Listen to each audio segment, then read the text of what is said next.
Hi and welcome. I'm going to walk you through the syllabus. Now the syllabus is something that's really important, and I'm making the video that you should be watching. So if you've heard that, you're watching. Way to go. Now the document is kind of like a map. It walks you through basically what we're going to be doing from week to week. And it's important for you to keep up to date on this.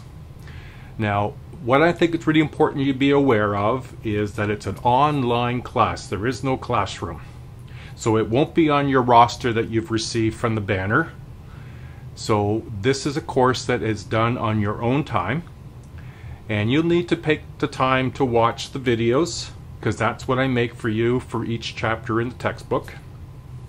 So please make sure that you review your syllabus and use your calendar. I'll put in this video how to use your device calendar. It's a basic, simple one. And you probably already know how to use it, so you may not find it particularly helpful. But for those of you who aren't certain and aren't strong time managers, that's a very big part of an online class, then your syllabus will become very important. All the dates for due dates, test open and close, journals open and close, and that'll make more sense when you watch those videos and read those documents. So with the syllabus, at the very bottom you'll see where it says how to contact me through an email. Now I have an important statement to make there, and it's important that you pay attention to it. You must have your complete name, and you must have which class you are in.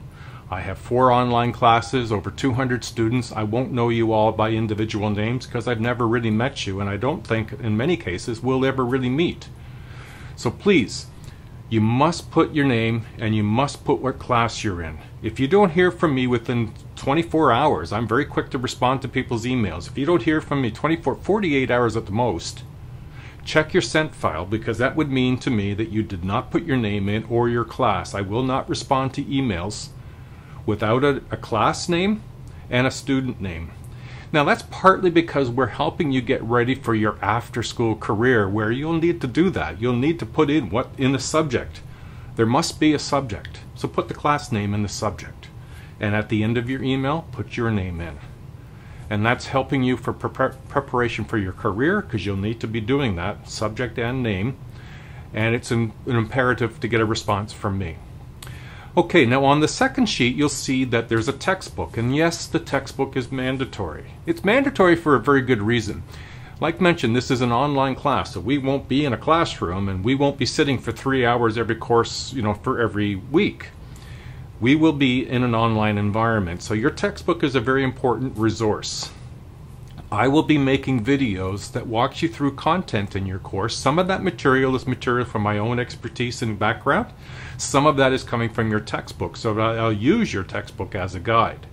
So it's going to help you when you watch the videos to have your textbook available to see where I am, what we're talking about, highlighting and making notes, making additional notes if you want in your notebook, and keeping track of what we're doing.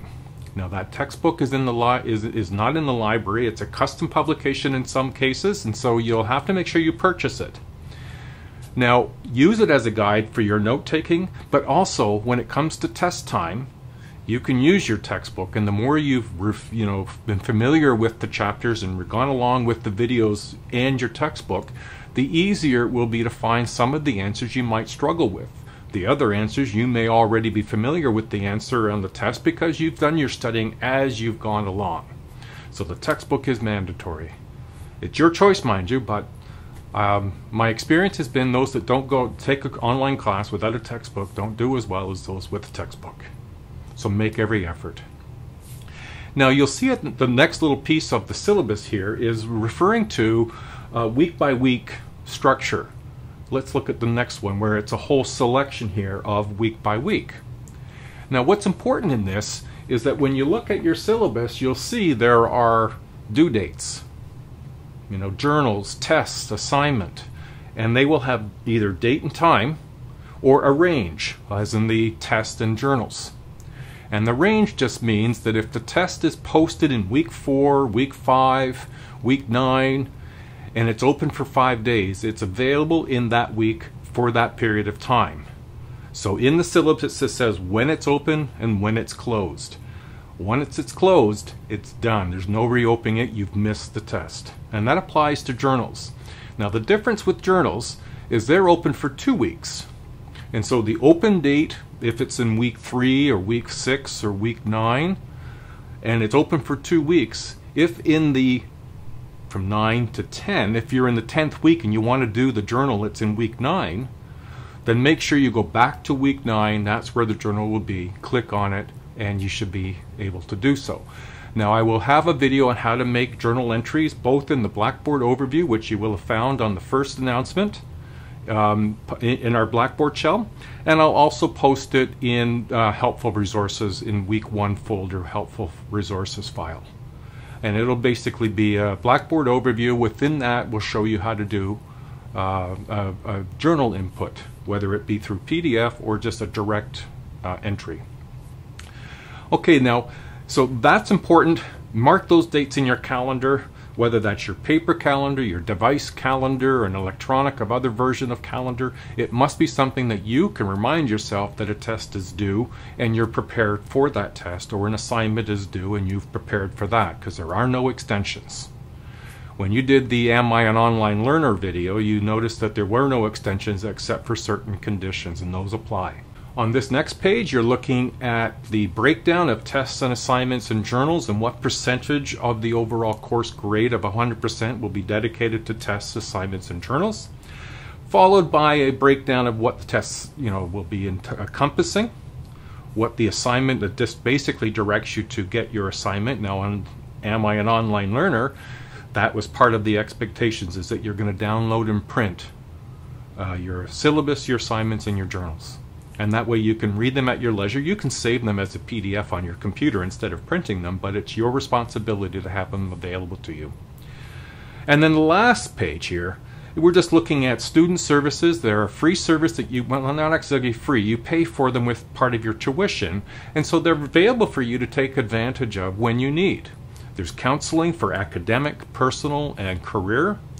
There are, if you have a disability of some sort, whether it's a temporary one, you broke an arm and it's your writing arm, or if you have a long-term disability like a learning disability, the strategist involved with helping people with special needs will help you get accommodations based on appropriate accommodation, based on appropriate documentation. So you have to make sure you have your documents in order, and that's what will be expected of you. Having those will enable you to be successful in school, maybe equaling the playing field for yourself. Now the other part is just looking at plagiarism and what is it. And now you'll see a section on college policies. In that will be some of the conditions that you're responsible for and I'm responsible for. And I put a little blurb at the end there to sort of walk you through an example, if you will, a simpler way of understanding what is plagiarism. Okay, now I hope this is helpful. You should be making sure that you review your syllabus regularly, check each week to see what it is that you're doing, check Blackboard each week to see if there's a new announcement, making any adjustments or changes or updates. Record your dates for tests, assignments, and journals in a calendar, and review it and check it regularly. This is your education. I wish you nothing but good luck in this, and I'm excited about teaching this course for you and look forward to seeing your submissions. Good luck everybody, and welcome to class.